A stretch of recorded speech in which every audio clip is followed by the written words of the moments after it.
All right, Ji. A very good morning to all.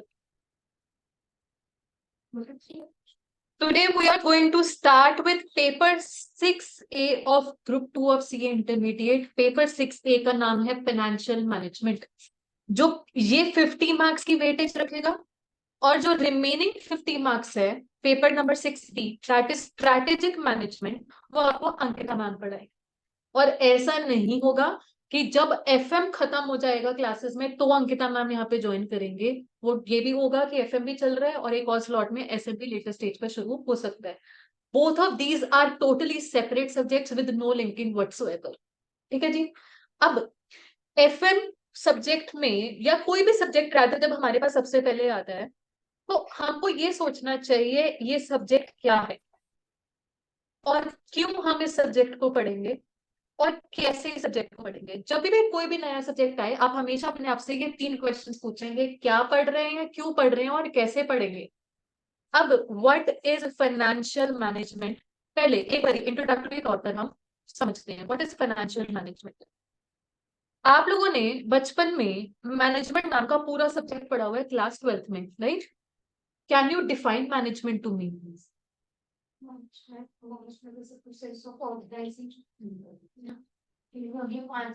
पांच function थे, planning, staffing, directing, controlling, effectively and efficiently.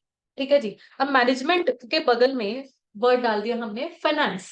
तो finance की planning, finance की directing, finance का control.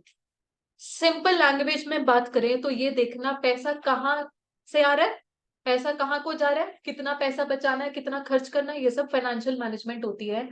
और by this definition आप लोग बचपन से ही फाइनेंशियल मैनेजमेंट करते आए हैं।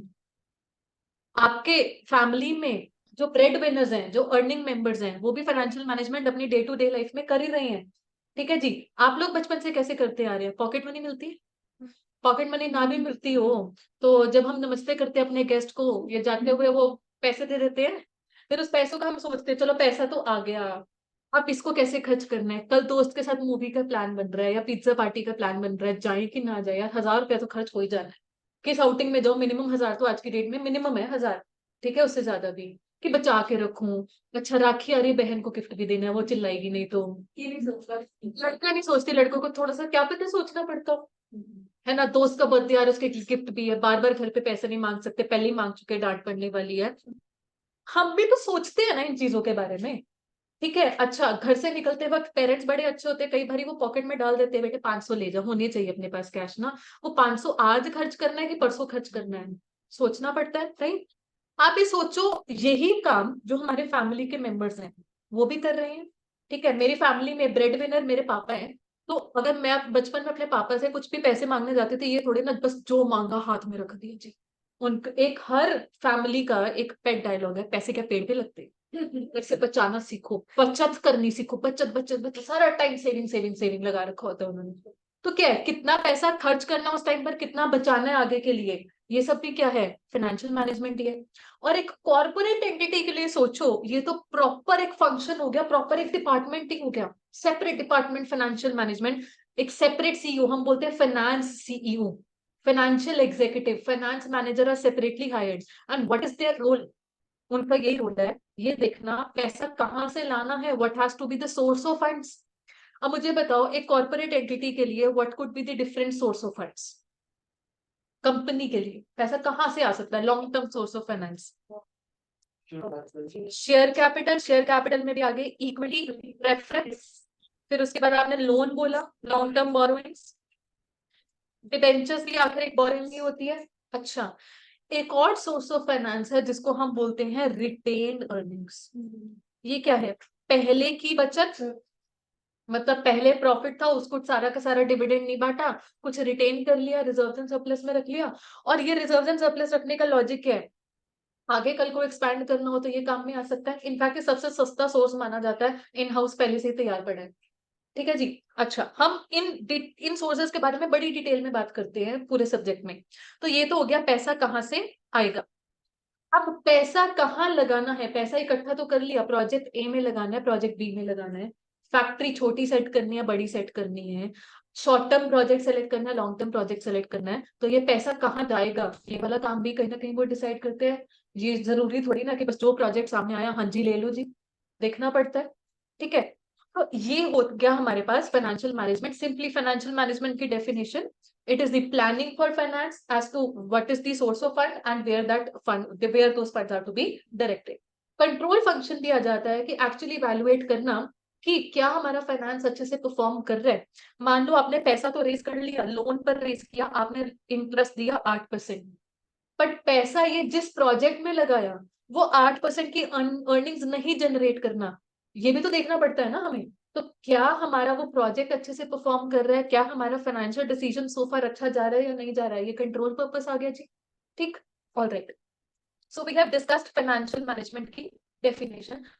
आपको जब आपकी बुक मिल जाएगी तो there is a proper theory chapter जिसमें ये सारी इंट्रोडक्शन डिस्कस है, हम बाद में दोबारा से टेकअप भी कर लेंगे, बट अभी कुछ रेलेवेंट बातें ही। नेक्स्ट चीज, क्यों फाइनेंशियल मैनेजमेंट करनी, why there is a separate finance department for taking such type of decisions, क्यों करना, what is the objective, basically यहाँ पर सवाल आ जाता है, what is the objective. Cost कम हो और प्रॉफिट ज्यादा हो, प्रॉफिट बढ़ो, हम बोलते हैं एक बिजनेस एग्जिस्ट करता है टू अर्न प्रॉफिट्स, तो कहीं ना कहीं बिजनेस का अगर एक फंक्शन है फाइनेंस, तो उसका भी अल्टीमेट ऑब्जेक्टिव होना चाहिए टू मैक्सिमाइज प्रॉफिट, तो हम बोलते हैं maximisation of profit is the objective. But जब हम ज्यादा पढ़ लेते हैं ना तो कहीं ना कहीं रियलाइज हो जाता है यार profit maximisation should not be the only objective. ठीक है, प्रॉफिट वर्ड में ही प्रॉब्लम, प्रॉफिट वर्ड में ही प्रॉब्लम है। एक तो प्रॉफिट वर्ड अपने आप में एक बहुत ही ना वेग वर्ड है, बिकॉज प्रॉफिट बहुत तरीके के एग्जिस्ट करते हैं। ऑपरेटिंग प्रॉफिट होता है, कोई ग्रॉस प्रॉफिट होता है, कोई नेट प्रॉफिट होता है। फाइनेंशियल टर्म्स में EBIT, earnings before interest and taxes, वो भी तो प्रॉफिट है। ईबीटी भी प्रॉफिट है, profit before tax. PAT, PAT, profit after tax. अच्छा, पैट में से प्रेफरेंस डिविडेंड दे देते हो तो आप बोलते हो earnings left for equity share holders, earnings मतलब प्रॉफिट लेफ्ट फॉर इक्विटी, काय का प्रॉफिट। तो प्रॉफिट वर्ड, खाली प्रॉफिट वर्ड यूज करना is a very vague term, and this is something which can be easily manipulated। अगर आपने अपनी company की परफॉर्मेंस जो है आर्टिफिशियली अच्छी दिखानी है, books can be cooked very very easily internally. ठीक है जी, अगर आपने स्टेक होल्डर्स को अपने फाइनेंशियल रिकॉर्ड प्रेजेंट करने हैं, आराम से मैनिपुलेट हो सकता है। और profit is something which ignores risk, लिखना नहीं है, ये सब आपको प्रिंटेड नोट्स में बाद में मिल जाएगा। ये इग्नोर्स रिस्क कैसे, मान लो एक प्रोजेक्ट है ए, एक प्रोजेक्ट है बी, इधर प्रॉफिट 50,000 का दिखाई दे रहा है, इधर प्रॉफिट 1 लाख का दिखाई दे रहा है। Going by profit maximisation objective आपने प्रोजेक्ट बी को सेलेक्ट कर लेना। बट अदर क्वालिटेटिव फैक्टर भी है कि ये फैक्ट्री बी जो है ना, ये अर्थक्वेक प्रोन एरिया में सेटअप हो रही है, और ये बिल्कुल फ्री जोन में सेटअप हो रही है, लेस रिस्की जोन में सेटअप हो रही है। तो रिस्क नहीं कंसिडर हुआ ना, अगर हम खाली प्रॉफिट के पीछे पड़े रहे तो हम बाकी क्वालिटेटिव फैक्टर्स को नहीं कंसिडर कर पाएंगे। तो profit as an objective consider ignores risk, it does not consider risk. अब प्रॉफिट मैक्सिमाइजेशन नहीं तो क्या, अब नेक्स्ट क्या बन जाएगा, हम बोलते हैं better and superior objective is wealth maximisation. Wealth का सिंपली मतलब होता है हमारे कॉर्पोरेट एंटिटी के अल्टीमेट ओनर्स कौन होते हैं, ultimate owners equity shareholder. Equity shareholder की जो होल्डिंग है, जितने उन्होंने शेयर्स होल्ड किए हुए हैं, उनकी वेल्थ कैसे पता चलेगी, मार्केट वैल्यू ऑफ शेयर के हिसाब से। अगर मेरे पास एक कंपनी के 10 शेयर है जी, और एक शेयर की वैल्यू मार्केट में 100 रुपया चल रही है, तो मैं क्या बोलूंगी, मेरे पास value of my holding is कितनी, 1000 रुपया, and I would want my holding की value to be appreciated always, कि हमेशा ऊपर जाती रहे। तो इक्विटी शेयर होल्डर्स को भी यही रहता है, वो कहते हैं कि हमने पैसा लगाया कंपनी में, हमारी जो वैल्यू है वो एप्रिशिएट होती रहे, उसको डिनोट किया जाता है ना वेल्थ से, वेल्थ कह लो या वैल्यू मैक्सिमाइजेशन के। नाउ अब ये क्यों एक बेटर ऑब्जेक्टिव है, क्योंकि market price of share is something which is not वेग, एक ही चीज है जी, और मार्केट डिटरमिन्ड है, तो ये मैनिपुलेट भी नहीं हो सकती, इजिली मैनिपुलेट नहीं हो सकती, ऑन पेपर मैनिपुलेट नहीं हो सकती, होती है प्रैक्टिकली, बट क्या वो करना आसान काम है आपके मेरे लिए, कि किसी को पता नहीं चलेगा और मैं मार्केट वैल्यू और शेयर इन्फ्लुएंस करूं, नहीं आसान होता जी। मैं ये नहीं कह रही हूँ इम्पॉसिबल टू मैनिपुलेट, मैं कह रही हूँ इजी टू मैनिपुलेट वाली बात नहीं है वहां पर।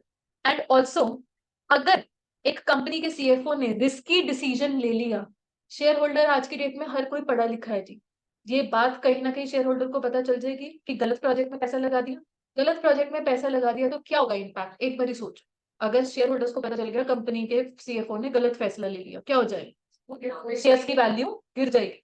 और ये बात किसको प्रेफरेबल नहीं है, सीएफओ को भी पता है कि मैं गलत फैसला लूंगा, मेरी छुपा नहीं रहेगा, तो ultimately CFO would also want to take a decision which goes according to the shareholders, which considers risk also।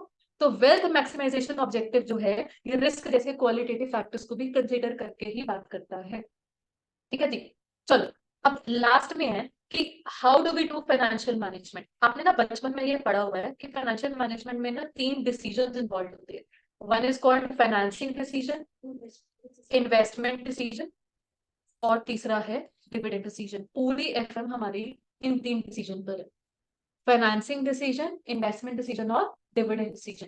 Financing decision मतलब पैसा कहां से आएगा, इन्वेस्टमेंट डिसीजन पैसा कहाँ जाएगा, किस प्रोजेक्ट में जाएगा जी, और डिविडेंड डिसीजन का क्या मतलब होता है कि पैट आ रहा है जी, उसमें से चलो प्रेफरेंस डिविडेंड दे दिया, अर्निंग अवेलेबल फॉर इक्विटी बच गई, ईपीएस आ गई। बेसिकली सारी ईपीएस डिविडेंड बांटनी है कि कुछ रिटेन करती है, ये डिविडेंड डिसीजन होता है। डिविडेंड देना है या नहीं देना, देना है तो कितना देना है, सारा देना है, 100% देना है या 40% देना है, तो वो डिविडेंड डिसीजन कहलाता है। ठीक है जी, अभी थ्योरी क्वेश्चन बन जाता है, चाहे दोबारा फिर से भी आएगा कहीं ना कहीं सिलेबस में। These 3 decisions are interrelated with each other। कैसे, आप डिविडेंड डिसीजन सोचो, आपने कुछ डिविडेंड डिक्लेयर नहीं किया, यानी कि आपने अपने पास रख ली रिटेन अर्निंग्स, यही रिटेन अर्निंग्स कल को फाइनेंसिंग डिसीजन लेते वक्त कंसिडर होंगी।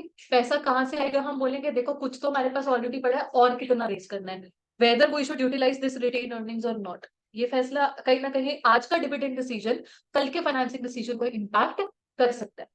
अच्छा, अब मुझे पता चल गया मेरे सामने एक प्रोजेक्ट आ रहा है और लेटर से अभी प्रोजेक्ट से एक्सपेक्टेड रिटर्न है 10% ऑन इन्वेस्टमेंट, तो मेरे को सोर्स ऑफ फंड तो वो फाइनल करना ना जिसकी cost will be less than 10%। मैं पैसा कहीं मार्केट से उठाऊंगी तो मैं कोशिश करूंगी कि मेरे को 8% में मिल जाए, ठीक है ना, ताकि वही पैसा जब प्रोजेक्ट में लगा लिया तो बीच का 2% हमारी पॉकेट में जाएगा, कुछ प्रॉफिटेबिलिटी होगी।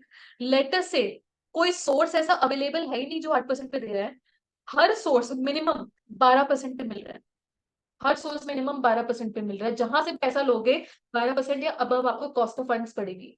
अब आप क्या डिसीजन लोगे, प्रोजेक्ट में पैसा ही नहीं लगाते। ठीक है, तो कहीं ना कहीं फाइनेंसिंग डिसीजंस और इन्वेस्टमेंट डिसीजंस आपस में इंटर रिलेटेड हो गए, दोनों को एक साथ लेकर चलना पड़ता है। अगर इन्वेस्टमेंट डिसीजन ले रहे हो कि हाँ जी पैसा लगाना है प्रोजेक्ट में, 2 करोड़ का हमारा इनिशियल कैपिटल इन्वेस्टमेंट लगेगी, तो जाके फाइनेंसिंग में बात आती है ना, अच्छा हमको 2 करोड़ फाइनेंस रेज कर, ठीक हो गया जी। तो ये दोनों डिसीजंस भी आपस में इंटर रिलेटेड। चलो, अगर आप अपने नोट्स देखोगे तो नोट्स में आपके पास सेकंड पेज पर इंडेक्स मेंशन है जी, इंडेक्स मेंशन है। ऑनलाइन स्टूडेंट्स ग्रुप में नोट्स भेजे जा चुके हैं।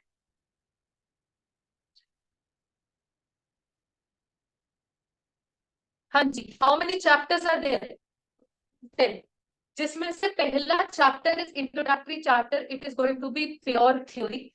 जब बुक मिल जाएगी आपको तब डिस्कस करेंगे। Last chapter is also pure theory, इसमें तेरी थ्योरी क्वेश्चन आ जाते, ठीक है जी। अब जो सेकंड चैप्टर है टाइम वैल्यू ऑफ मनी, 2018 में इसको इंटर से शिफ्ट करके फाउंडेशन में डाल दिया था, और आपने शायद फाउंडेशन में पढ़ा होगा जो बच्चे फाउंडेशन रूट से आए। मैं खुश ही नहीं थी इस फैसले से, क्योंकि बच्चे कहते हैं फाउंडेशन में भी हमने कौन सा ढंग से पढ़ा था, हम तो भूल भुला गए, और इसकी application through out the syllabus रहती है। तो मुझे ये दोबारा से कराना ही पड़ेगा, चाहे इसके ऊपर based strictly time value of money के ऊपर बेस्ड क्वेश्चन नहीं आपसे पूछा जाएगा, बट एज अ कॉन्सेप्ट मुझे डिस्कस करवाना पड़ेगा। तो वैसे सिलेबस में नहीं है, बट हम 1-2 क्लासेस लगाएंगे इसके ऊपर। तो काम के बचे क्या, 10 में से 3 तो मैंने निकलवा दिया। How many chapters are there, numerical chapters 7, so 7 numerical chapters, 2 theory factor, that is going to be our syllabus, जिसमें से ये पहले 3 चैप्टर बात करेंगे फाइनेंसिंग डिसीजन की, फिर इन्वेस्टमेंट डिसीजन नाम का अपना चैप्टर है, डिविडेंड डिसीजन नाम का अपना चैप्टर है। ठीक है, वर्क कैप मैनेजमेंट की financing as well as investment की बात करके this is all together another chapter. और एक रेशियो एनालिसिस अगेन बचपन में पढ़ा हुआ है, बट यहाँ पे फिर से very very easy, very very scoring. ठीक है, थ्रू आउट द सिलेबस ये दो चैप्टर है जिन्होंने टाइम खाना है हमारा। ये दो चैप्टर जिसमें 10-12 क्लासेस, मतलब मैं अपनी गिनती भी नहीं हूँ कि 10 की क्लासेस की 12 की 15 लग जाए, मेरे को कोई गम नहीं होता। बट ठीक है, ये तो ऐसे चैप्टर्स है which are going to take up a lot and a lot of time. बाकी सारे चैप्टर्स ऐसे हैं जो मैक्सिमम 6 क्लासेस पर चैप्टर में वाइंड अप होने वाली बात। ठीक है जी, तो बहुत ही शॉर्ट सिलेबस है। मेरा एस्टिमेट जो मैंने ऑफिस में भी रिपोर्ट किया हुआ है, somewhere between 45 to 50 classes this subject, FM subject worth 50 marks should be over. तो उस हिसाब से हम अपना टारगेट क्या बना रहे हैं? मैं अपने हिसाब से अगर टारगेट बनाऊं जनवरी मिड, नहीं तो मैक्स टू मैक्स जनवरी एंड में एफएम हमारी खत्म। ठीक है जी, चलो स्टार्ट करें। टुडे वी आर गोइंग, हाँ जी, कोई कुछ कह रहे हैं? क्या हुआ? Today we are going to start with chapter leverages. चलो जी, नोट सभी के पास है, let's start with this chapter.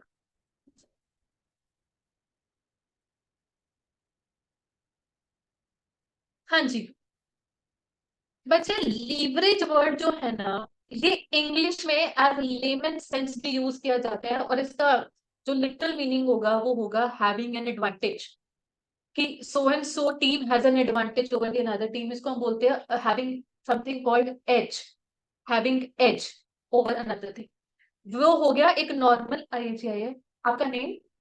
Arjun. आइए प्लीज बैठिए। ये नोट पास ऑन करने का सिमरन हमको please. Thank you so much.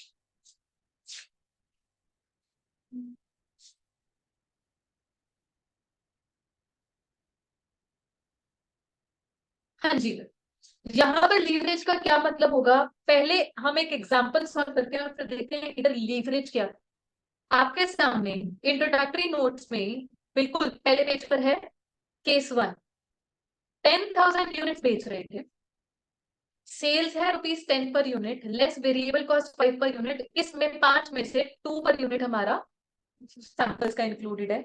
हमें पता है सेल्स में से जब वेरिएबल कॉस्ट माइनस कर देते हो क्या आता है? कॉन्ट्रीब्यूशन। कॉन्ट्रीब्यूशन में से फिक्स कॉस्ट हमने माइनस किया, तो प्रॉफिट वर्ड जो कि आप कॉस्ट अकाउंटिंग में बोलते थे, वही फाइनेंशियल मैनेजमेंट में आकर उसका नाम बन जाता है ईबीआईटी। और एक और नाम बनता है जी ऑपरेटिंग प्रॉफिट भी इसको बोला जाता है, क्योंकि cost accounting is something which is not considering interest, which is not considering taxes. तो जो ईबीआईटी होता है वही कॉस्ट अकाउंटिंग का प्रॉफिट है ना? अच्छा, आप ऐसे समझ के चलो कि ये मेरा 2019 की एक्चुअल फिगर्स थी, साल 2019 और एक्चुअल फिगर्स थी। ठीक है, हमने क्या किया, 2020 का बजट बनाया, इन एक्चुअल फिगर्स के बेसिस पर हमने 2020 का बजट बनाया, और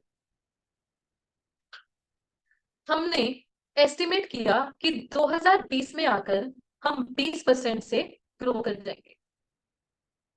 ठीक है जी, क्योंकि आउटपुट 10,000 से 12,000 हो जाएगा, तो हमने बोल दिया 20% मेरा आउटपुट ग्रो कर रहा है। तो मेरी एस्टिमेटेड प्रॉफिट फिगर ऑफ 2020 कितनी रहेगी? अब सेल वैल्यू कितनी रियलाइज होगी? 1,20,000। ऑनलाइन स्टूडेंट्स आप अपनी कॉपी में से नोट कर सकते हैं very quickly.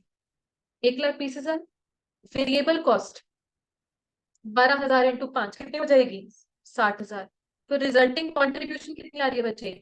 60,000। Now fixed cost is something जो कि अमाउंट सेम रहेगी, तो मेरे पास ईपीआईटी कितना आ गया? 50,000। ठीक हो गया जी। और मैं आपसे पूछना चाहती हूँ, एक बार आपसे पूछना चाहती हूँ, how much percentage growth in EBIT am I expecting? Profit मेरा 40,000 से 50,000 हो जाएगा, मेरी प्रॉफिट ग्रोथ कितना परसेंट है? 25%। 10,000 से प्रॉफिट बढ़ रहा है, कहाँ से? 40,000 से। 10,000 डिवाइडेड बाई 40,000 इंटू 100 करके 25% मेरी ग्रोथ एक्सपेक्टेड है। छोटा सा ही लिखना 25%। ठीक है जी, बट बेटा ये है 2020 का बजट। हम सभी जानते हैं 2020 में क्या हुआ। हाँ, कोरोना 2020 में ही हुआ था। आपको लगता है कंपनियों की ग्रोथ नहीं होगी?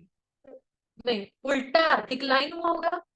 अब 2020 में ही असली में क्या हुआ, 2019 के कंपैरिजन में आउटपुट 70% डिक्लाइन हो गया।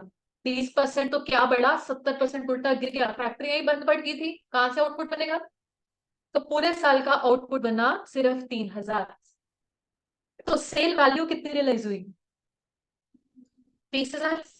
Variable cost 15,000। कंट्रीब्यूशन कितनी आई, 15,000। फिक्स कॉस्ट तो वही रहेगा जी, 10,000। अच्छा, ईवीआईटी कितना रह गया, 5,000।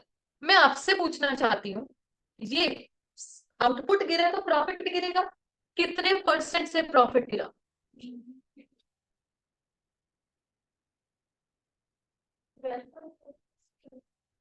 12.5। कैसे, क्योंकि 7.5 है। प्रॉफिट देखो, प्रॉफिट 35,000 से गिरा, कहां से गिरा, 40,000 से।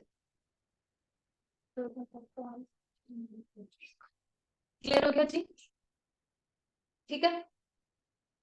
ये देखो, ये केस वन था, या कंपनी वन बोल दो, पहली कंपनी जिसका कॉस्ट स्ट्रक्चर कुछ इस तरीके से था, एंड ये उसका एक्सपीरियंस था 2020 का।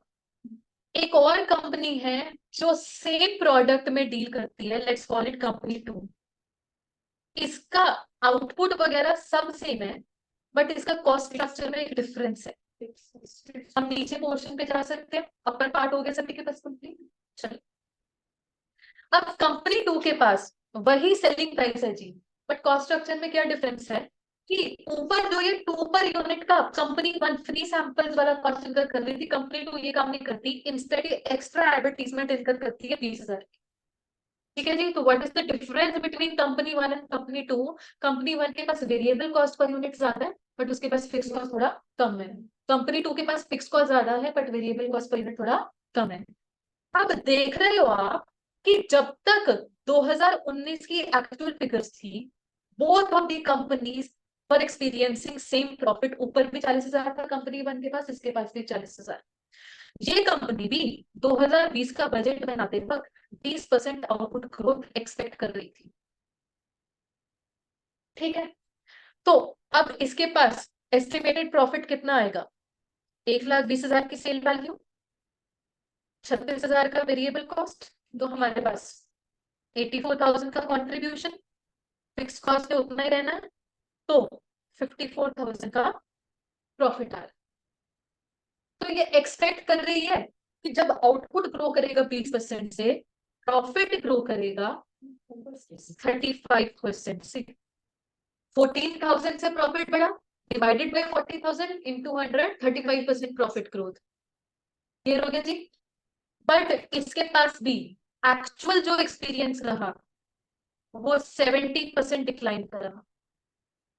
70% से आउटपुट गिरा, 10,000 2019 में था, 2020 में असली में है 3,000 यूनिट बिके। तो 30,000, 9,000 कंट्रीब्यूशन आई, 21,000 फिक्स कॉस्ट वही रहेगा 30,000। तो ईबीआईटी नेगेटिव में आ रहा है 9,000। ईबीआईटी गिरा, ईबीआईटी गिरा, कितने से गिरा, 49 परसेंटेज से गिरा, 122.5% से नेगेटिव का साइन लगाया क्योंकि गिरा है। 122.5, देखिए पॉजिटिव 40 से नेगेटिव 9 पर गया, तो मतलब 49,000 से गिरा। कहां से गिरा, 40,000 से। ठीक है जी, ना हम यहाँ पर रिस्क की बात कर रहे हैं। अगर हम बोलते हैं कोई चीज रिस्की है, रिस्की का क्या मतलब होता है कि करवाने को फायदा भी करवा सकती है, नुकसान कराने को डाउनवर्ड साइड पर नुकसान भी करा सकती है। Both the companies had same actual result in 2019। Starting point जो 10,000 यूनिट्स का था, दोनों के पास 40,000 का ईबीआईटी आ रहा था। बट 2020 का सिनारियो देखते हुए आपको क्या लगता है किस कंपनी ने ज्यादा रिस्क लिया हुआ है, केस टू वाली कंपनी ने। क्यों रिस्क इसने ज्यादा लिया हुआ है, इसने फिक्स कॉस्ट अपने पास ज्यादा रखा हुआ है, इसने अपने पास फिक्स कॉस्ट ज्यादा रखा हुआ है। तो रिस्क का क्या मतलब है, दोनों तरफा बात होती है। फायदा करवाने को ज्यादा फायदा भी ये करवाएगी चीज, higher the risk higher the return वाली बात है जी। बट नुकसान कराने को ज्यादा नुकसान भी फिर किसी जगह पर होगा। आप समझो, जब हम फेवरेबल साइड पर बात कर रहे थे, आउटपुट ग्रोथ की बात कर रहे थे, तो इसका प्रॉफिट ग्रोथ भी ज्यादा थी।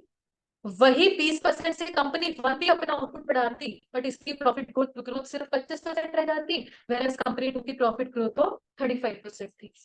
तो फिक्स कॉस्ट नाम की चीज हम बोल रहे हैं कि ज्यादा आउटपुट बेचोगे, ज्यादा कंट्रीब्यूशन आएगी, फिक्स कॉस्ट में तो अपनी वही जगह रहना है ना। So higher the contribution higher the profit जी। तो कहीं ना कहीं उस ऑब्जेक्टिव के हिसाब से हायर फिक्स कॉस्ट रखना अच्छी बात हो गई। अल्टीमेटली कंपनी को ज्यादा फायदा हो गया, मतलब कंपनी अपना वेरिएबल कॉस्ट कम रखे जी, बस फिक्स कॉस्ट चाहे ज्यादा भी हो कोई टेंशन नहीं, इफ थिंग्स आर फेवरेबल।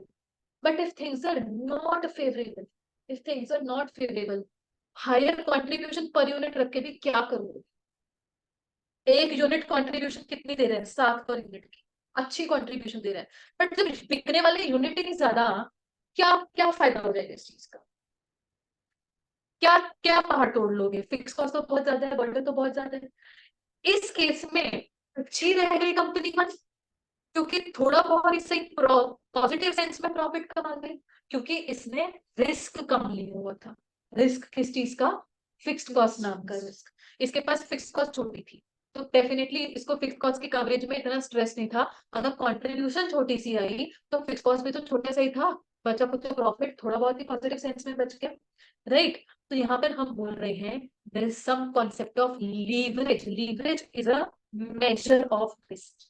हम बोलते हैं higher the risk higher the measure of leverage. तो अब हम रिस्क को ना क्वांटिफाई कर रहे हैं, हम अब एक ना नंबर निकालेंगे, हम जिससे पता चलता है कि जिस कंपनी में वो नंबर ज्यादा है, मतलब वो कंपनी ज्यादा रिस्क ले रही है, और उस नंबर का नाम हमने रख दिया लीवरेज। ठीक हो क्या जी? अब ये तो मैंने आपको बहुत ही एक सिंपल सा एग्जांपल बताया है, जिसमें मैंने एडवर्टीजमेंट कॉस्ट या इन जनरल फिक्स कॉस्ट का नाम ले लिया। बाय द वे, ये फिक्स कॉस्ट को मैं फिक्स्ड ऑपरेटिंग कॉस्ट भी बोल रही हूँ। What do we mean by operating cost? Business day to day होने वाले खर्चे, यहाँ पर सैलरीज आ जाता है जी, रेंटल कॉस्ट, एडवर्टीजमेंट कॉस्ट, ये सभी फिक्स कॉस्ट आ जाएंगे। There is something called fixed financial cost, मतलब जो ऑब्लिगेशंस इनकर करनी करनी है, इंटरेस्ट। अब अगर हम इनकम स्टेटमेंट देखें, आपके पास ना एक पेज छोड़कर इनकम स्टेटमेंट का फॉर्मेट होगा प्रॉब्लम। पेज नंबर 4.3, ये इनकम स्टेटमेंट आप बाकी सब्जेक्ट्स में भी बनाते आए हैं।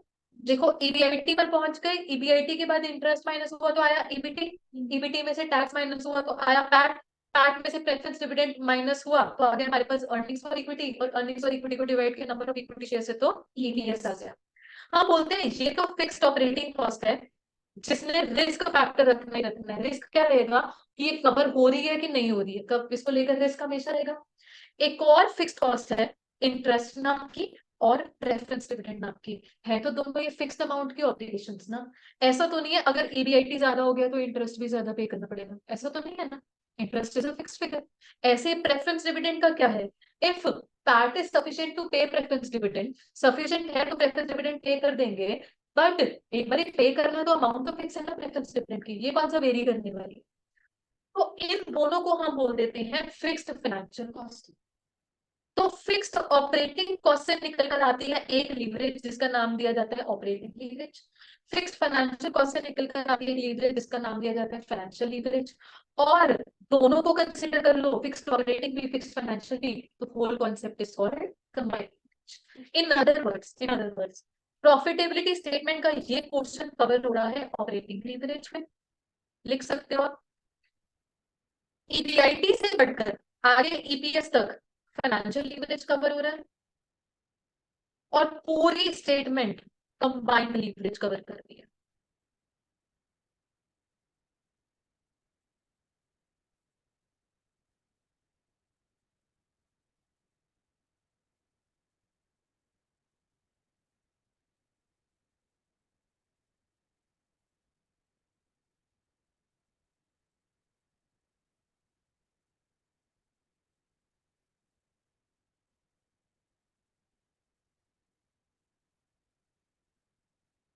हाँ जी, ऑपरेटिंग लीवरेज निकल कर आती है रिस्क से। रिस्क इस हिसाब से हमारे पास रिस्क भी तीन तरीके के हो गए, बिजनेस रिस्क, फाइनेंशियल रिस्क और एक होता है कंबाइंड रिस्क। बिजनेस रिस्क अभी तक मैंने आपको एग्जांपल में ऊपर डिस्कस करवाया, वो बिजनेस रिस्क ही था, मतलब जो कि ऑपरेटिंग कॉस्ट को लेकर रिस्क की बात कर रहा था। जो ऑपरेटिंग लीवरेज की डेफिनेशन है ना, वो समझाने के लिए मुझे आपको ना एक केस, आपको लिखने की जरूरत नहीं है, बट बात को समझना। What if a company does not incur any fixed cost at all? Any fixed cost at all? तो उसके साथ क्या होगा, एक बार जरा लिखते हैं, आपने लिखना नहीं है, सिर्फ बाकी समझिए। लेट अस से वो 10,000 यूनिट्स बेच रही है और उसकी सेल होती है at the rate 10 per unit पर, ठीक है जी। तो 1 लाख की सेल वैल्यू, मान लीजिए वेरिएबल कॉस्ट इनकर कर रही है 5 पर यूनिट का 50,000, तो कंट्रीब्यूशन कितनी आ गई? 50,000। 50,000। मान लीजिए फिक्स कॉस्ट इनकर होता ही नहीं है, तो प्रॉफिट यानी कि ईबीआईटी कितना आ गया? 50,000। अगर ये कंपनी की 20% ग्रोथ होनी है, तो आउटपुट कितना बिकेगा? 12,000। तो सेल वैल्यू कितनी आएगी? 1,20,000। वेरिएबल कॉस्ट कितना आएगा? 60,000। कंट्रीब्यूशन कितनी? 60,000। और यही कंट्रीब्यूशन हमारा प्रॉफिट भी बन जाएगी। प्रॉफिट कितने से ग्रो हो रहा है? 20% से। और अगर 70% से डिक्लाइन भी करना हो, मतलब आउटपुट अब हो जाएगा 3,000 यूनिट्स, अगर 70% डिक्लाइन इन आउटपुट है, तो सेल हो जाएगी 30,000 की जनरेट, 15,000 का वेरिएबल कॉस्ट, 15,000 की कंट्रीब्यूशन और वही 15,000 का ईपीआईटी। आउटपुट डिक्लाइन किया 70% से, प्रॉफिट कितने से डिक्लाइन किया? 70%। ठीक है जी।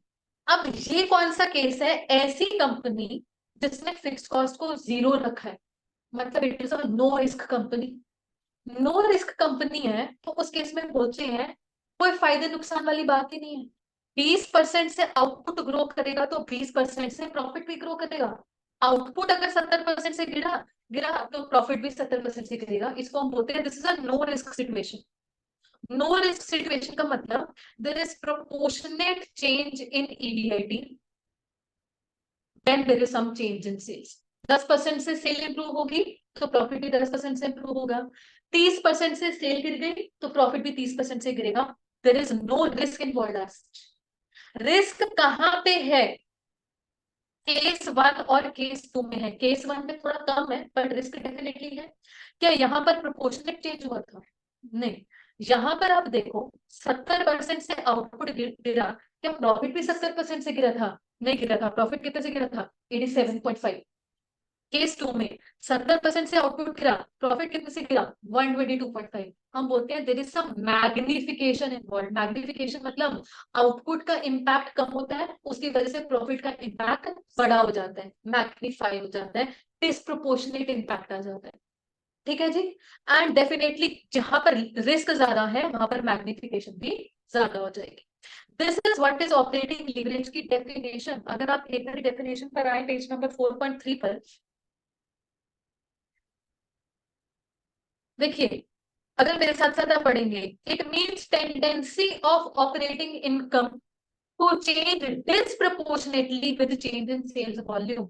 मतलब जहां पर हमने फिक्स्ड ऑपरेटिंग कॉस्ट रख लिया, तो अगर सेल वॉल्यूम 10% से चेंज होगी, जी ईबीआईटी 10% से नहीं, 10% से कहीं ज्यादा, 12% डिपेंडिंग अपॉन कितना रिस्क लिया है, 12%, 20%, 25%, तो डिस्प्रपोर्शनेट चेंज होगा जहां पर भी रिस्क है, जहां पर भी फिक्स्ड कॉस्ट है। And this disproportionate change is caused by operating fixed cost which does not change with the change in sales। ठीक है जी। All right. तो ये मेजर भी कैसे करते हैं, आपने क्या करना है बच्चे, पेज नंबर 4.4 पर टॉप में एक बॉक्स है। अब जो बच्चे आज मेरे को पहली बार ज्वाइन कर रहे हैं, उन्होंने मुझे से कॉस्ट अकाउंटिंग भी नहीं पढ़ा हुआ, आप सभी को वैसे पता है बुक्स किस हिसाब से डिजाइंड है, fill in the blanks form में, तो कॉन्सेप्ट हमारा सारा बुक में जाएगा। It is only numerical questions जो कि हमारे कॉपी में है। ठीक है जी। तो बुक में ही फॉर्मूला जाएंगे हमारे, हमने अपने हाथों से लिखना है। सेकंड बॉक्स में लिखना है जी आपने, सेकंड बॉक्स में operating leverage. Operating leverage is equal to percentage change in EBIT divided by percentage change in sales। अब सेल्स का मतलब या तो आप सेल्स वॉल्यूम ले लो, यूनिट्स का चेंज उठा लो, या वैल्यू का चेंज उठा लो, परसेंटेज चेंज तो सेम रहेगा। Percentage change in EBIT upon percentage change in sales.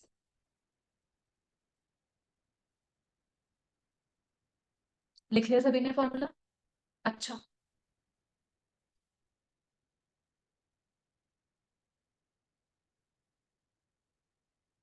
अब आप अपने पेज पर वापस जाओ, जो पहले पेज पर आपने काम किया, उधर आपने ऑलरेडी परसेंटेज चेंज कैलकुलेट किए हुए हैं। Even if you do not have this space, कोई बात नहीं, बट वेरीफाई करवाओ। जब हम 2020 का बजट बना रहे थे, हमने 25% से ईबीआईटी चेंज एक्सपेक्ट किया when sales volume was change by 20%। 25% divided by 20% कितना आ रहा है? 1.25। इसी चीज को आप कंपेयर भी कर सकते हो। जब हमने एक्चुअल रिजल्ट देखा, मेरा सेल्स कितने से डिक्लाइन हुआ? 70% से। तो percentage change in sales was 70%। What was percentage change in EBIT? आपने उसी वक्त मुझे बता दिया था 87.5। ये भी कितना आ रहा है? 1.25। ठीक हो गया जी। अगर आप यही मेजर आप केस टू के लिए अप्लाई करें, केस टू के लिए, हाँ जी, केस टू में 35% डिवाइडेड बाय आउटपुट चेंज कितना एक्सपेक्ट किया था? ये 1.75 आ रहा है, चेक करो, 1.75। और अगर आप 122.5 डिवाइडेड बाय 70% करोगे तो ये भी 1.75 ही है। क्या हुआ काजल, बताओ? वही तो आपको बता रही हूँ, सेम क्यों आ रहा है, अभी आपको मैं बता दूंगी। बेसिकली सेम इसलिए आ रहा है क्योंकि चेंज कहाँ से मेजर कर रहे हो, हमने वर्ड चेंज यूज किया ना, परसेंटेज चेंज। कहाँ से? 10,000। ठीक है, तो कहीं ना कहीं ये लीवरेज हमें बता देती है कि when we are standing at 10,000 output, हमने कितना रिस्क लिया हुआ है। उस रिस्क को मैंने क्वांटिफाई कर दिया कि 1.75। ठीक है, एंड हमको पता है 1.75 is a higher number as compare to 1.25। ये तो पहले ही बता दिया था हमने कि case two has more risk as compare to case one. अब नंबर के हिसाब से भी हम बोल रहे हैं case two has more leverage as compare to case one. ठीक है जी। अच्छा, तो बेसिकली इस चीज का क्या मतलब है जब हम परसेंटेज चेंज की बात कर रहे हैं? अगर मैं आपको रफली बोलूं कि आपने, मैंने बोल दिया what if output increases by 60%। 10,000 से आउटपुट 60% बढ़ के कितना हो जाएगा? 16,000। कितना ईबीआईटी होगा? अब आपको दोबारा से इनकम स्टेटमेंट बनाने की जरूरत नहीं पड़ेगी। एक बार सोचो, मैं केस टू की बात कर रही हूँ और मैं बोल रही हूँ आउटपुट 10,000 से इंक्रीज हो जाएगा 60% से, तो revised output is now 16,000। What is revised EBIT at that level? आपको दोबारा से इनकम स्टेटमेंट नहीं बनानी, आपने बोलना है कि हम तो ऑपरेटिंग लीवरेज लेकर चल रहे हैं, कितनी? 1.75। और ऑपरेटिंग लीवरेज का फॉर्मूला क्या है? Percentage change in EBIT divided by percentage change in sales. और सेल्स हम कितने परसेंट से चेंज करवा रहे हैं? 60% से। तो परसेंटेज चेंज इन ईबीआईटी कितना आ जाएगा? 105%। तो मेरा आउटपुट 105% से इंक्रीज कर जाएगा, सॉरी सॉरी, ईबीआईटी 105% से इंक्रीज कर जाएगा। तो 40,000 अगर ईबीआईटी अभी है, उसको 105% से बढ़ा दोगे, रिवाइज ईबीआईटी आ जाएगा। जो भी है, 105% से बढ़ा दोगे मतलब 42,000 से बढ़ा दोगे, तो रिवाइज ईबीआईटी विल बी 82,000। ठीक है जी। तो आपको कहीं ना कहीं लीवरेज का ये भी फायदा हो गया। ऐसे तो देखो, जब बजट बनाया जाता है बहुत सारे आउटपुट के लिए बनाया जाता है, so a financial manager should know what kind of risk they are taking. तो उस टाइम पर बार बार हम रिवाइज इनकम स्टेटमेंट नहीं बनाने बैठेंगे, हमको फटाफट एक स्टेप में कैलकुलेशन करनी है। What if my output falls by 5%? मेरा ईबीआईटी कितने से फॉल कर जाएगा? 1.75 इंटू 5 करके, जो भी आंसर आ। ठीक है जी। अच्छा, ध्यान से देखना, जब हम इस चीज को सॉल्व करते हैं, इसी चीज को जब हम सॉल्व करते हैं ना, तो करते करते हम ऑपरेटिंग लीवरेज के एक और फॉर्मूला पे पहुंच जाते हैं। पहले आप वो फॉर्मूला लिख लो, फिर मैं आपको बताऊंगी वो फॉर्मूला डिराइव कैसे हो।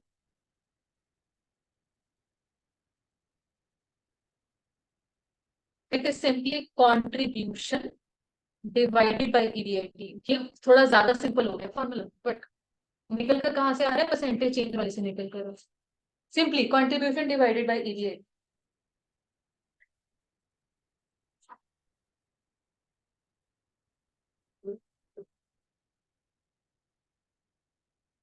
ठीक है जी। अब ऐसा है, जब हमने ये डिराइव कहाँ से किया, परसेंटेज चेंज वाले फॉर्मूला से, that kind of derivation is not in your scope वैसे, बट आप चाहते हैं कि मैं एक बार बता दूं कैसे आ रहा है फॉर्मूला? क्यूरियोसिटी आ रही है मन में? नहीं, कईयों के आ भी रही है, करवा देते हैं। देखिए आईसीआईपी ना सिर्फ ऑपरेटिंग लीवरेज में डिराइव करके बता रहा है, बाकी की आगे की लीवरेज जिसमें वो डिराइव करके नहीं बता रहा, बट एक तरीके से अप्रोच सेम रहेगी। हमने परसेंटेज चेंज इन ईबीआईटी ऊपर लिखा था, राइट, और परसेंटेज चेंज इन सेल्स नीचे लिखा था, ठीक है। परसेंटेज चेंज इन ईबीआईटी को क्या मैं ऐसे बोल सकती हूँ, delta EBIT upon original EBIT, ऐसे तो हम परसेंटेज चेंज निकालते हैं। और हम सेल्स वॉल्यूम की बात करें तो ये डिवाइड हो रहा है डेल्टा क्यू, मैं क्वांटिटी को मेंशन कर रही हूँ क्यू से, अपॉन ओरिजिनल क्वांटिटी। क्लियर हो गया जी? अच्छा, मेरा ईबीआईटी कैसे निकल कर आ रहा है, सेल्स में से हमने माइनस किया, वेरिएबल कॉस्ट तो कॉन्ट्रीब्यूशन आया। अच्छा, मैं थोड़ा सा ना चीजों को ऐसे लिख रही हूँ कि मेरा जो ईबीआईटी निकल कर आया है, this is selling price per unit, this is variable cost per unit, और पर यूनिट कंट्रीब्यूशन को मैंने बाहर डिवाइड किया क्वांटिटी से, तो मेरे पास टोटल कंट्रीब्यूशन आई। टोटल कंट्रीब्यूशन में से माइनस किया मैंने फिक्स कॉस्ट, और फिक्स कॉस्ट को मैंने डिनोट कर दिया एफ से। तो एस क्या है, सेलिंग प्राइस पर यूनिट, और वी क्या है, वेरिएबल कॉस्ट पर यूनिट है। क्लियर हो गया जी? इस चीज को अगर आप एक्सपैंड कर रहे हो तो डेल्टा क्यू ब्रैकेट में एस माइनस वी और फिर minus F upon original Q S minus V minus F क्या था, ये चीज क्लियर हो गई। और अब मल्टीप्लाई का साइन लगाया तो ये उल्टी बात हो गई, देखो ध्यान से। डिवाइड को मैंने मल्टीप्लाई में किया तो न्यूमरेटर डिनोमिनेटर हम रेसिप्रोकल ऐसे कर देते हैं, ठीक है जी। अब ये क्या है, हर चीज के बाहर डेल्टा है, क्या आप रिकॉग्नाइज कर पाएंगे इस चीज को कि डेल्टा एफ तो कुछ होता ही नहीं, there is no change in fixed cost. तो इस चीज को मैं सिंप्लीफाई करके क्या ऐसे लिख सकती हूँ, it is delta Q S minus V. Clear हो गया जी? And it is Q S minus V, इधर तो एफ रहेगा ही रहेगा, इनटू क्वांटिटी, और इधर क्या आ गया मेरे पास, डेल्टा क्वांटिटी। क्लियर हो गया? कैन आई से डेल्टा क्वांटिटी से delta quantity can be cancelled out? ये तो नहीं बोलोगे क्यू से क्यू कैंसिल आउट कर दो, इधर एफ भी माइनस हो रहा था तो क्यू से क्यू नहीं माइनस होगा। मेरे पास बच क्या गया, क्यू एस माइनस वी और Q S minus V minus F. इस चीज को एक्सपैंड करो, एस क्या था, selling price per unit, V क्या था, variable cost per unit, bracket में क्या रह गया, contribution per unit. Contribution per unit को जब मैंने क्वांटिटी से मल्टीप्लाई किया तो मेरे पास आ गई ओरिजिनल कंट्रीब्यूशन, बेसिकली ओरिजिनल ही है, चेंज नहीं है, जो मेरा स्टार्टिंग पॉइंट था। और ये क्या है, ईबीआईटी, ओरिजिनल ईबीआईटी। क्लियर हो गया? तो परसेंटेज चेंज वाले फॉर्मूला से we have arrived at contribution upon EBIT. Now this is the only leverage जिसमें मैंने ये डेरिवेशन एक्सप्लेन की है। बाकी लीवरेज जिसमें ना आईसीआई बॉदर कर रहा है, ना ही आपको बॉदर करने की जरूरत है, because it is not in your scope. ठीक है? एंड अगर आप यही वाला फॉर्मूला लगाते हो, वापस से केस वन की तरफ जाओ। प्रॉमिस लास्ट टाइम हम केस वन केस डिस्कस कर रहे हैं।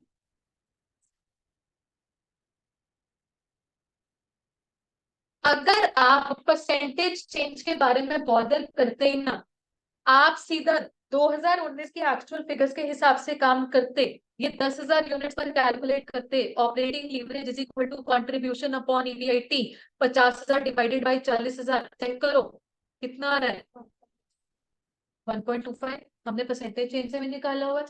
अगर यही आप 10,000 यूनिट्स पर चेक करो, operating leverage is equal to contribution upon EBIT, 70,000 upon 40,000, 1.75, और वो हमने परसेंटेज चेंज से भी फाइंड आउट किया हुआ। क्लियर हो गया जी? तो ऑब्वियसली अब हमें पता चल गया कि rather than going for percentage change, what is better for us, सीधा फॉर्मूला लगा लो कंट्रीब्यूशन अपॉन ईबीआईटी, वो बेटर रहेगा।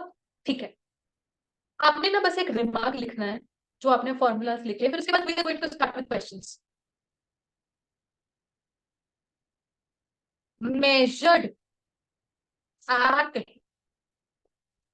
particular level of sales. Measured at particular level of sales. Page number 4.3.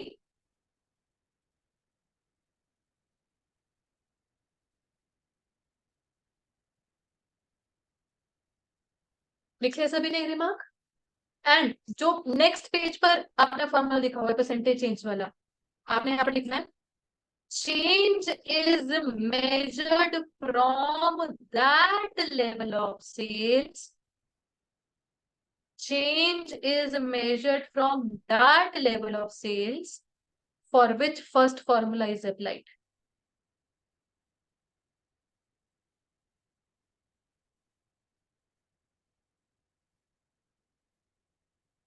Change is measured from that level of sales for which first formula is applied.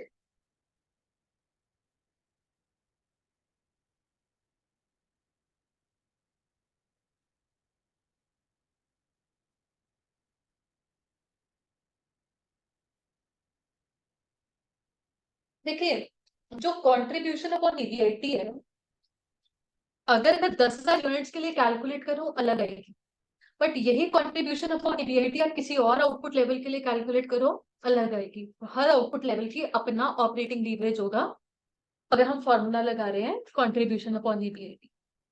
But जब वो दूसरा percentage change वाला formula लगाना है, हमने बोला ना आंसर सेम आता है दोनों फॉर्मूला से। आंसर तभी सेम आएगा जब आप चेंज भी वहां से कैलकुलेट कर रहे हो जहां के लिए आपने ये फर्स्ट फॉर्मूला लगाया। इन माय एग्जाम्पल, चाहे कंपनी 1 थी चाहे कंपनी 2 थी, हमारा स्टार्टिंग पॉइंट क्या था? 10,000। तो कंपनी 1 के लिए मैंने कैलकुलेट करवाया कॉन्ट्रीब्यूशन अपॉन ईबीआईटी 1.25। उसी 10,000 से जब आपने परसेंटेज चेंज मेजर किए तो जाके परसेंटेज चेंज का आंसर के हिसाब से भी ऑपरेटिंग लीवरेज 1.25 यार। ये नहीं कहीं और से हमने परसेंटेज चेंज मेजर किया। 10,000 के लिए हमने परसेंटेज चेंज 10,000 से ही परसेंटेज हमने कैलकुलेट किया। ठीक है जी। तो अब कहने का मतलब हमारा स्टार्टिंग पॉइंट जो है उसके लिए आप फॉर्मूला लगाओगे और स्टार्टिंग पॉइंट से ही चेंज मेजर करोगे, तभी हम बोलते हैं दोनों फॉर्मूला का आंसर सेम ही आएगा। तो स्टार्टिंग पॉइंट को कॉमन रखना। ठीक है जी। ओके। अब ऐसा है, वैसे तो और भी कुछ कॉन्सेप्चुअल डिस्कशन है, बट अगर मैंने आज की क्लास में वो करवा दी तो आप भाग जाओगे और या तो मुझे भगा दोगे। आप तो क्या भागोगे, आपको तो अगली क्लास लगानी है, मेरे को भगा दोगे। अब क्या है, बस क्वेश्चन हम स्टार्ट कर रहे हैं, बट हर क्वेश्चन स्टार्ट करते वक्त ना एक चीज रखना, prepare statement of profitability. Leverage का काम करना है तो हर क्वेश्चन में prepare statement of profit if possible. ठीक। चलो आ जाओ जी, आ जाओ। Question number 1।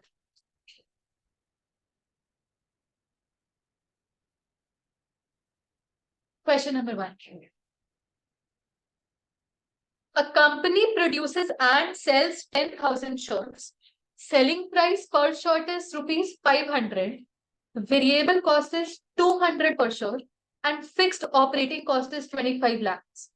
Calculate operating leverage. पहली रिक्वायरमेंट पर ही फोकस रखेंगे, कैलकुलेट ऑपरेटिंग लीवरेज। आपको काम कैसे करना है? First of all we are going to make statement of profit. चलिए जी, अपनी कॉपीज खोल लीजिए, श्री गणेश कीजिए अगर आप न्यू कॉपी लगा रहे हैं तो।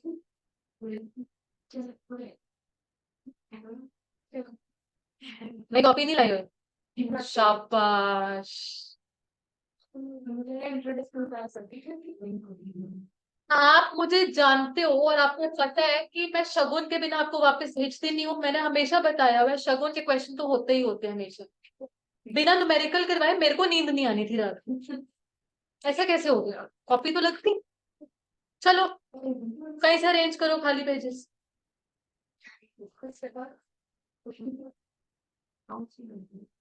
हाँ जी जी। स्टेटमेंट ऑफ प्रॉफिट बनाइए। Sales minus variable cost contribution, contribution minus fixed operating cost EBIT. यहाँ तक अपना काम कीजिए। ऑनलाइन स्टूडेंट्स आपके सामने स्क्रीन पर फिगर्स हैं, आप प्रॉफिट स्टेटमेंट बनाना जानते हैं, फटाफट से बनाइए।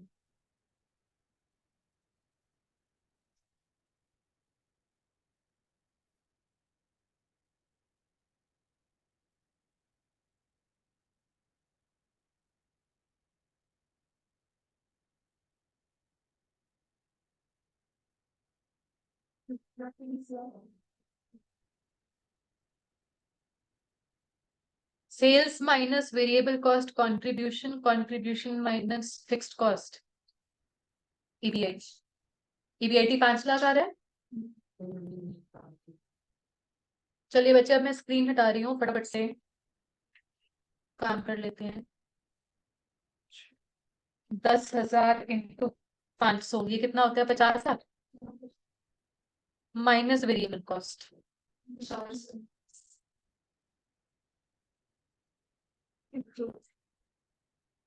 20 लाख वेरिएबल कॉस्ट, कंट्रीब्यूशन आ गई 30 लाख,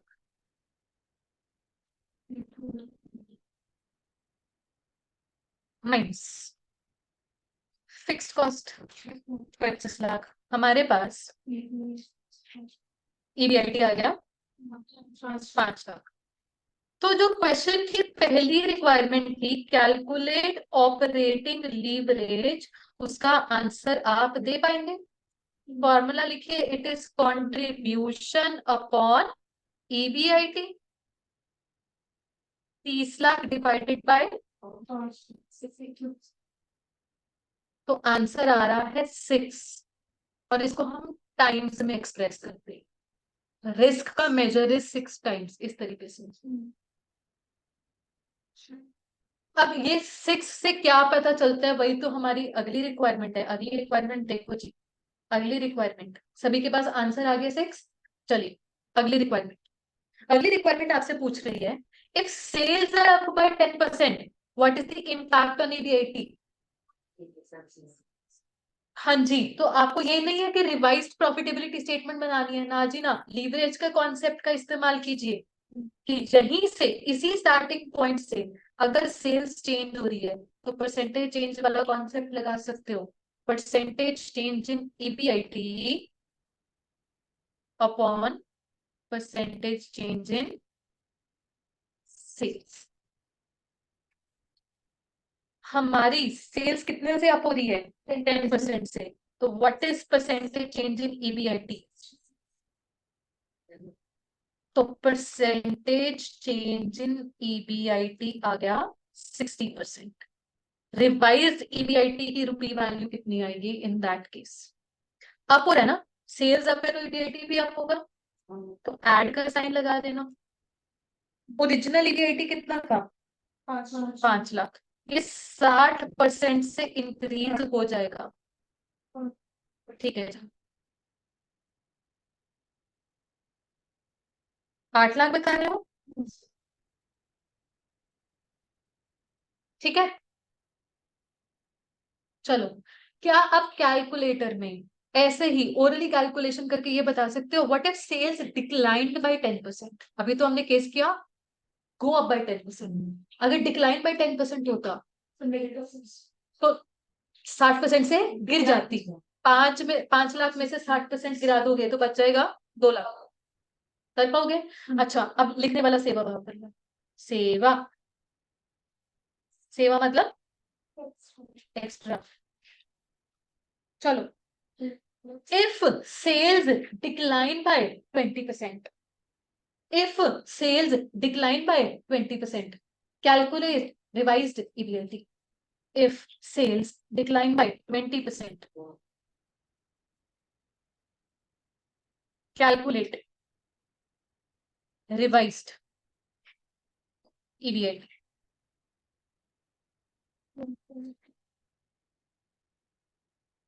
चलो करके बताओ।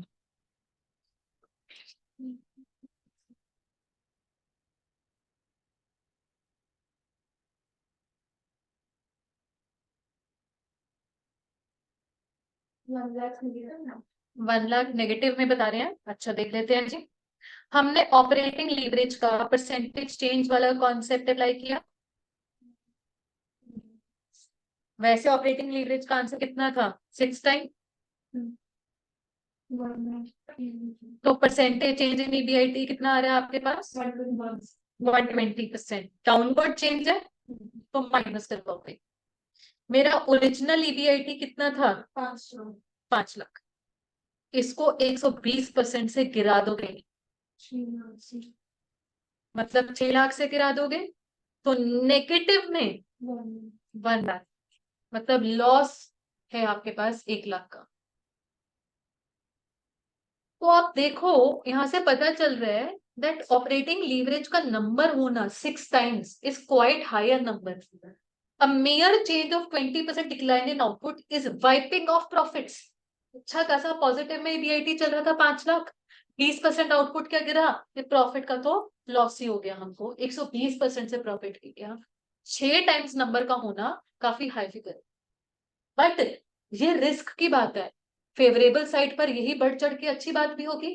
आउटपुट बेयरली 20% से इंक्रीज होगा, हमारा प्रॉफिट 120% से इंक्रीज कर जाएगा। तो तभी हम बोल रहे हैं ये रिस्क है।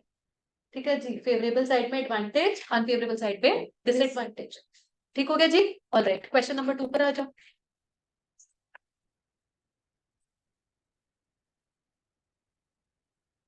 Calculate operating leverage for each of the 4 firms ABCD। Screen पर क्वेश्चन रख देते हैं। Calculate operating leverage for each of the 4 firms ABCD from the following price and cost data. हमारे पास 4 फर्म्स हैं जी, जिनका sale price per unit, variable cost per unit है और fixed operating cost है। What calculations can you draw with respect to levels of fixed cost and degree of operating leverage result? Explain. Assume number of units sold is 5000। जो कह रहे हैं ना कि ये एक्सप्लेन करो कुछ, आपको पहले क्या करना है, स्टेटमेंट ऑफ प्रॉफिट बनाओ और ऑपरेटिंग लीवरेज निकालो, व्हाट इज द आउटपुट, क्योंकि ऊपर तो ये पर यूनिट इन्फॉर्मेशन है, आउटपुट कितना लेना है 5000। चलो जी, प्रॉफिट स्टेटमेंट बनाओ। एक ही प्रॉफिट स्टेटमेंट में 4 कॉलम बना लो ABCD। एक ही प्रॉफिट स्टेटमेंट में 4 कॉलम बना लो ABCD।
हाँ जी, ऑपरेटिंग लीवरेज का आंसर 7।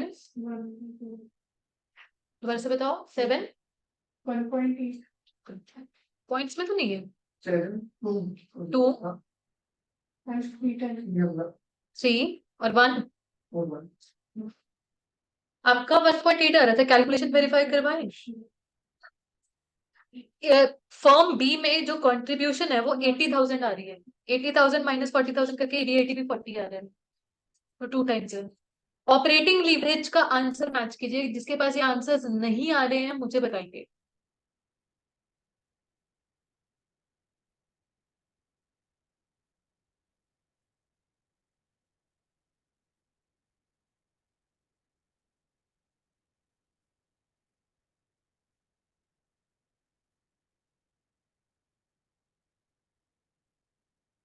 हाँ जी, डन।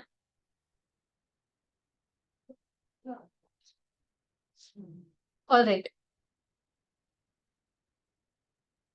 अब हमको ना कुछ कमेंट देना है फिक्स्ड कॉस्ट को लेकर भी। अब देखिएगा, हमारे पास स्पेशली जो ये 1 है ना, 1, जब ऑपरेटिंग लीवरेज का आंसर 1 आता है इसका मतलब लीवरेज है ही नहीं है। लीवरेज है ही नहीं है मतलब risk does not exist at all.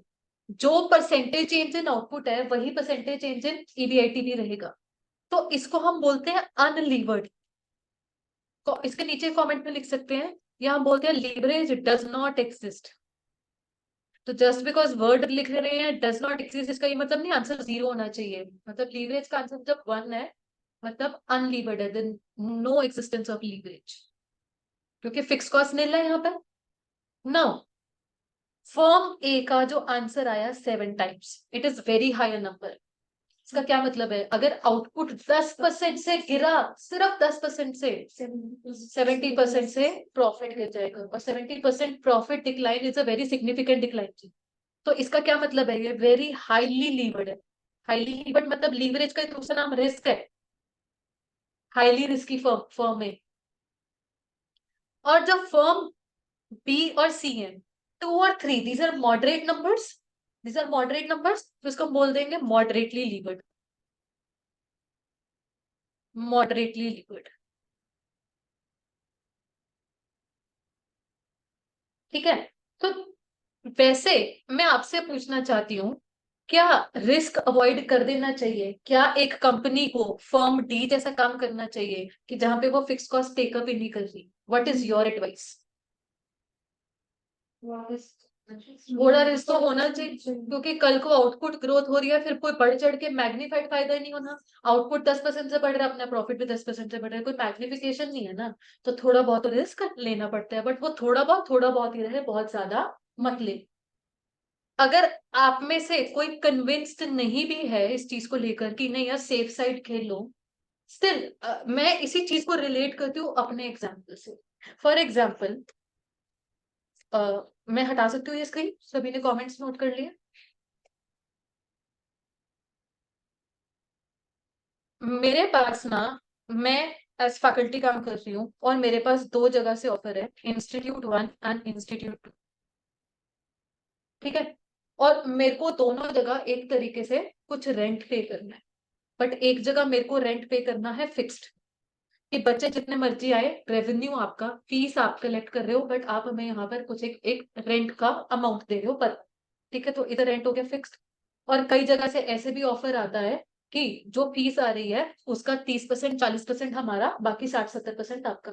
तो एक तरीके से उधर भी मैं रेंट पे कर रही हूँ, बट वो रेंट हो गया एक तरीके से वेरिएबल नेचर, वेरिएबल नेचर का। ठीक है ना, क्योंकि जो रेवेन्यू आ रहा है उसमें से मुझे 20 according to number of students 20%, 30%, 40% जो भी है को इंस्टीट्यूट को पे करना है। अच्छा, व्हाट डू यू एडवाइस, मेरे को आप क्या एडवाइस दोगे? वेरिएबल रेंट, सेफ साइड अगर आपको रहना है तो fix. safe considering that I am a teacher for about 9 years now, मेरे को नंबर ऑफ स्टूडेंट्स की टेंशन नहीं, फिक्स्ड रेंट। ठीक है, अगर मैं ये वाला काम करने लगूंगी ना, आप ही लोग मेरे को टोकोगे, मैं खुद कॉस्ट अकाउंटिंग के टीचर और बेवकूफी वाला काम कर रही हूँ। क्यों? आपको बच्चों की क्या कमी है? तो जो बच्चे आ रहे हैं, रेवेन्यू आपका, आपको वेरिएबल कॉस्ट पर स्टूडेंट क्या पढ़नी है, ज्यादा से ज्यादा किताबें, किताबें काट के भी आपको कंट्रीब्यूशन बढ़ चढ़ के आपको ही बच रहा है। अगर आप फिक्स्ड रेंट पे करते हो तो आप फायदे में हो, क्योंकि एक बच्चा आया तो उस एक बच्चे की फीस पूरी आपकी पॉकेट में, एक तरीके से बस बुक की कॉस्ट निकालनी है, वो तो बेयर मिनिमम होती है। फिर जो बच रहा है आपके पास ही बच रहा है, रेंट तो कौन सा आपको दोबारा से देना पड़ेगा उस एक बच्चे के लिए एडिशनल, वेराज इस मॉडल में रेंट देना पड़ता है। So if a company is looking to grow, and every company would want to grow, every company, चाहे वो इनिशियली नई नई भी सेटअप हुई है, हर कोई ग्रोथ ही फोर्सी करता है ना फ्यूचर में। सो वे company would like to grow, वो इतनी भी सेफ गेम नहीं खेलना चाहेंगे कि वो बिल्कुल ही फिक्स्ड कॉस्ट ना इनकम करे। थोड़ा बहुत तो करेंगे ही करेंगे, थोड़ा बहुत मतलब मॉडरेट लेवल का रिस्क तो वो लेंगे ही लेंगे। बहुत सेफ गेम करके खेल के कोई फायदा नहीं। ठीक हो गया जी? ऑलराइट, चलो क्वेश्चन नंबर 3 पर आ जाओ। X Limited has estimated that for a new product, its break-even point is 20,000 units. If the item is sold for 14 per unit and the variable cost is 9 per unit. Calculate degree of operating leverage for sales volume 25,000 और 30,000। बच्चे ये एक ऐसा question है जो कि वो बच्चे तो आराम से सॉल्व कर पाएंगे जिन्होंने कॉस्ट अकाउंटिंग सब्जेक्ट पढ़ लिया है पूरा पूरा, बट जो अभी पढ़ ही रहे हैं उनसे ये सॉल्व नहीं हो पाएगा, बिकॉज मेंशन आ गया यहाँ पर नाम ब्रेक इवन पॉइंट का। हाँ जी, यस, ब्रेक इवन पॉइंट का फॉर्मूला बताओ। Fix cost upon contribution per unit. ये हमारे पास कॉस्ट अकाउंटिंग में मार्जिनल कॉस्टिंग नाम का चैप्टर आएगा, बुक 2 में अभी तक आपने वो पढ़ा नहीं है, वहां पर डिस्कस होगा। तो अभी के लिए मैं आपको ये फॉर्मूला लिखवा रही हूँ, बट लॉजिक्स एंड एवरीथिंग ये, हाँ जी, सर्विस कॉस्टिंग में भी पढ़ लिया था, शाबाश, अच्छी बात है, बड़ी अच्छी होती है। हाँ जी, no loss no profit situation. And उस चीज का फॉर्मूला हमारे पास बना हुआ है, लिख लीजिए, break even point in units, it is fixed cost divided by contribution per unit.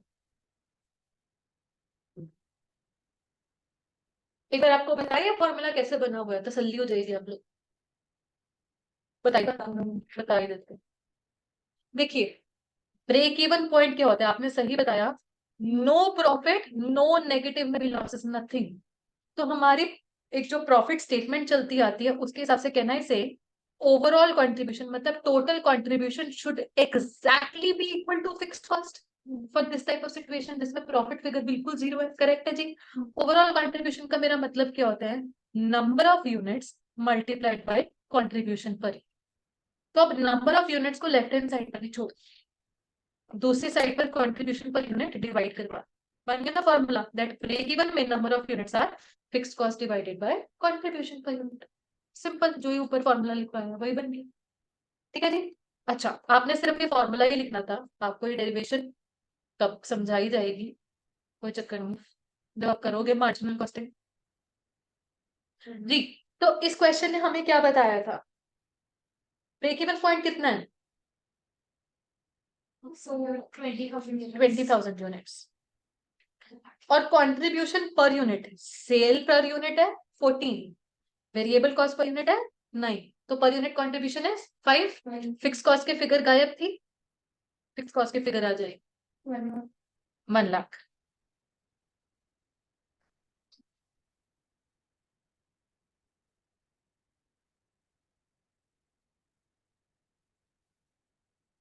ठीक है, ओके।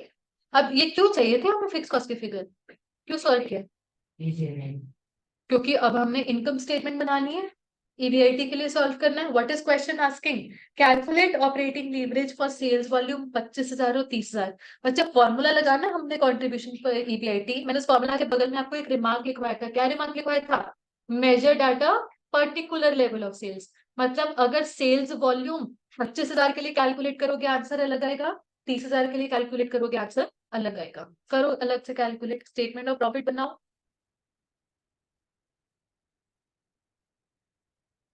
स्टेटमेंट ऑफ प्रॉफिट,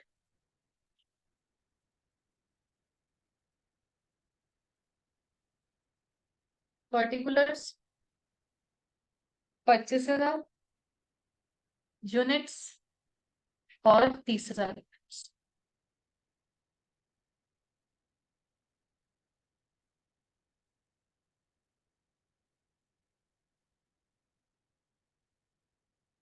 हाँ जी, सेल्स, सेलिंग प्राइस क्या है 14 पर यूनिट, जो भी सेल्स वाली वाली है बता देना, 3,50,000 4,20,000 वेरिएबल कॉस्ट,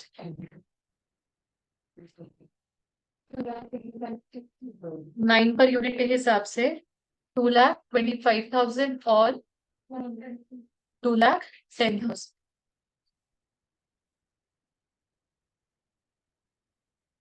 कंट्रीब्यूशन 1,25,000 एंड 2,10,000। 10,000 कुछ गड़बड़ नहीं हुई है, हाँ मैं वही कह रही हूँ, कुछ गड़बड़ तो नहीं है, ये 70,000 है ना, तो ये फिगर कितनी है, 1,50,000 फिक्स्ड कॉस्ट, वो आपने कैलकुलेट की हुई है, कितनी थी 1 लाख। हाँ जी, ईबीआईटी आ गया 25,000 और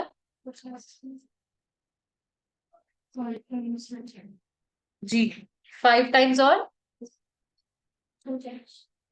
3 times.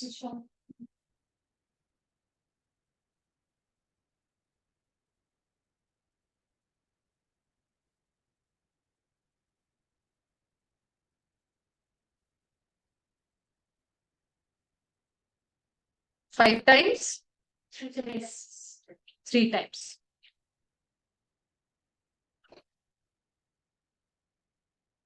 Three times. हाँ जी, आंसर आ गया। अच्छा, एक जस्ट एक एनालिसिस कर लेते हैं। यहाँ पे हो क्या रहा है, आउटपुट ग्रोथ हो रही है वैसे, राइट। अच्छा, आउटपुट ग्रो करने से हम रिस्क के वीजावी क्या पोजीशन बोल सकते हैं कि हम रिस्क को बेटर कवर कर पा रहे हैं। It is better coverage of fixed cost. Hence हमारा रिस्क कम हो रहा है। और रिस्क को आप क्वांटिफाई करते हो बाय कैलकुलेटिंग लीवरेज, तो हमको दिखाई दे रहा है लीवरेज का नंबर भी गिर रहा है, मतलब रिस्क कम हो गया है जब आउटपुट हमारा ग्रो हो गया। कई बार ना ऐसे बोल देते हैं, what comment can you draw from the above figures. तो एक एक्स्ट्रा क्वेश्चन ने पूछा नहीं है, बट कभी कमेंट देना पड़े, कभी कमेंट देना पड़े, तो आप सिंपली ये बोलोगे कि when output has increased, when output has increased, comma, business risk has lowered, and hence operating leverage has declined. Operating leverage has declined. ठीक हो गया जी? ओके। बच्चे ऐसा है, अगला क्वेश्चन विदाउट एक्स्ट्रा डिस्कशन नहीं हो पाएगा। जो एक्स्ट्रा डिस्कशन अभी हमारी पेंडिंग चल रही है टैबुलर फॉर्म वाली, so what we are going to do is for the remaining portion of class हम उस टेबल का नोटिंग पोर्शंस कंप्लीट करेंगे। आप अपना दिमाग बंद करके बैठ सकते हैं, सिर्फ आपने स्क्रीन से नोट डाउन करना है। I would not like to bore you that much today in the first class itself. कल जब हमारे माइंड्स फ्रेश होंगे, कल या हमारी नेक्स्ट क्लास कब है, परसों है। हमारे एफएम की नेक्स्ट क्लास परसों होगी with fresh mind, we will discuss जो भी हमने टेबल में काम लिखा हुआ है। ठीक है जी? कोई होमवर्क भी नहीं मिल रहा, बट वैसे मेरा आशीर्वाद आप सभी लोगों के साथ है। ठीक है? ठीक है जी। अच्छा वैसे ऐसा है, दिस लीवरेज चैप्टर अभी तक सो फार ठीक लग रहा है। इसी तरीके से फॉर्मूला एप्लीकेशन है, in fact whole FM is about formula application. अगर आप मुझसे पूछोगे कि दो ही सब्जेक्ट की सेम टीचर है, cost accounting subject is something which offers a lot of variety of questions. हर क्वेश्चन नई बात बोलते हैं और आप लोगों की शिकायत ही यही आती है, मैम हर क्वेश्चन नया बन जाता है हमारे लिए। एफएम उस मामले में क्या है, वैरायटी नहीं है, बस फॉर्मुला लगाई जाओ। तो टू दैट एक्सटेंड आप बोलोगे मैम बोर हो रहे हैं। ठीक है, खुश तो आप ऐसे कभी होते नहीं हो, but I am telling you it is that scoring the subject. और इतना इजी है, इस बार लीवरेजेस से नवंबर 2023 अटेम्प्ट में लीवरेजेस का 5 मार्क्स का क्वेश्चन आया, और वो question already with exact figures मेरी बुक में पहले से ही था। Exact same question with exact same figures, in fact एक रिक्वायरमेंट कम भी पूछी थी उन्होंने एग्जाम्स। ये है एफएम सब्जेक्ट का एग्जामिनेशन लेवल। ठीक है? तो मेरे को 50 on 50 अगर मैं बोलूं मैं एक्सपेक्ट कर रही हूँ, तो मैं तो बहुत ज्यादा भी एक्सपेक्ट कर रही हूँ आप लोगों से। It is very easy to score 50 on। ठीक है? चलो, नो प्रेशर, नो प्रेशर। चलिए बस नोटिंग कर लीजिए।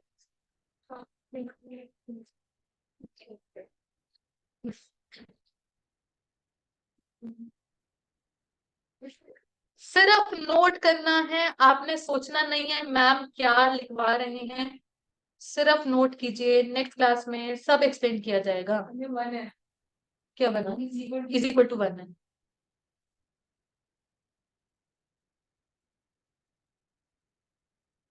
सिर्फ और सिर्फ नोट कीजिए।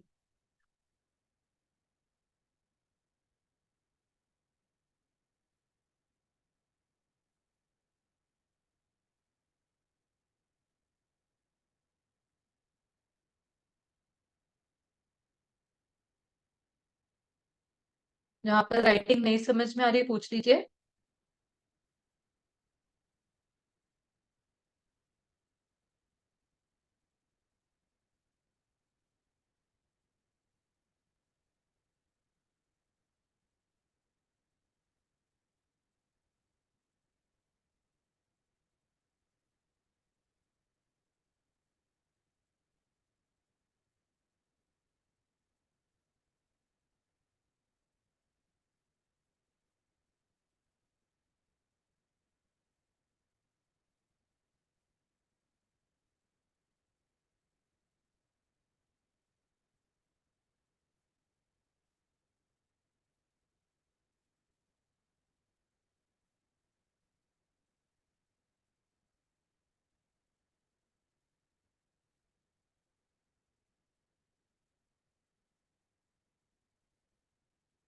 1/MOS ratio, margin of safety नाम है इसका पूरा, नेक्स्ट क्लास में एक्सप्लेन करेंगे। 1/मार्जिन ऑफ सेफ्टी रेशो, मामी ओएल क्या ऑपरेटिंग लीवरेज। एक सेकंड नीचे बच्चे, एक सेकंड, ये थोड़ा सा स्क्रीन हिल गई है, एक सेकंड नीचे।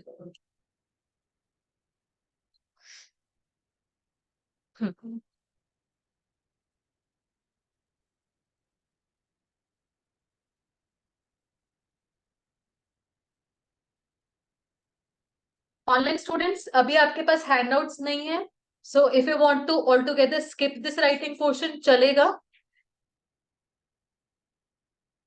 क्योंकि आपके पास हैंडआउट्स नहीं है। And if you have plans of joining the offline class very soon in upcoming days, तो ठीक, यहीं पे आपको मिल जाएगा।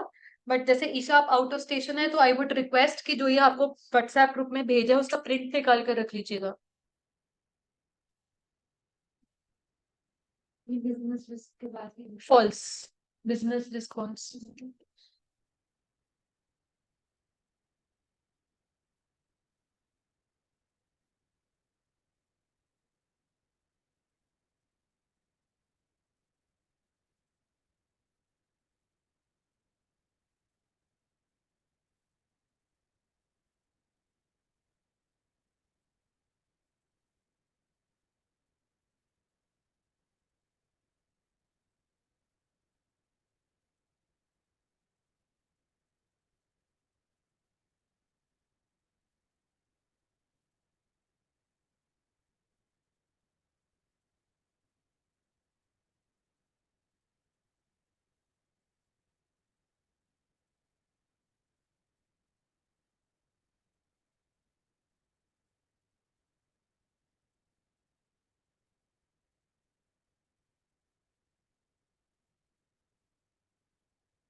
हाँ जी,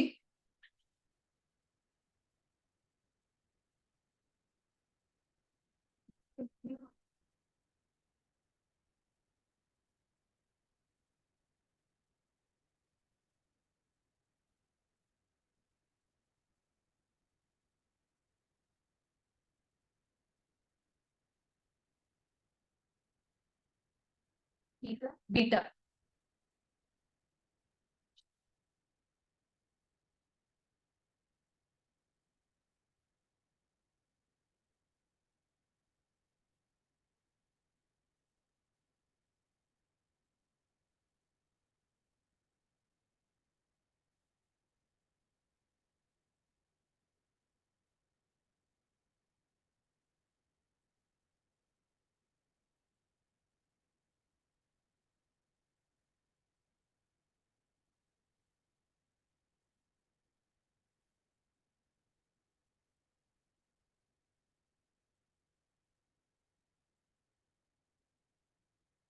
यहाँ तक हो गया। एक नीचे नोटिस में पॉइंट नंबर 2 में लिख लीजिएगा।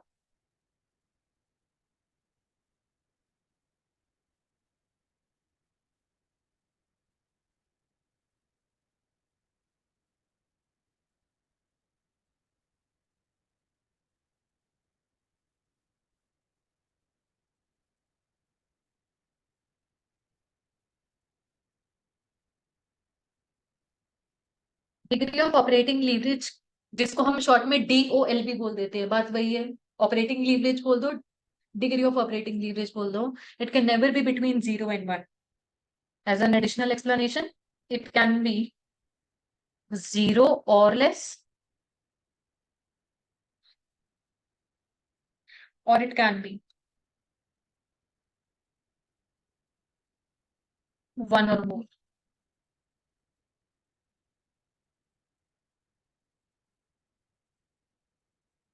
नेक्स्ट क्लास में एक्सप्लेन करते हैं, ठीक है जी।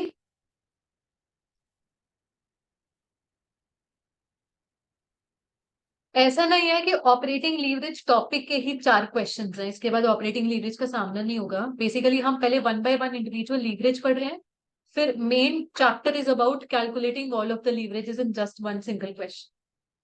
ठीक है, तो ये बार बार आती रहेगी। चलिए, आज के लिए इतना ही। Thank you so much. कोई डाउट है तो रुक जाइए, बता दीजिए if there any doubt, if there any concerns whatsoever about this subject. हाँ जी, कुछ पूछना चाहते हैं तो बता सकते हैं।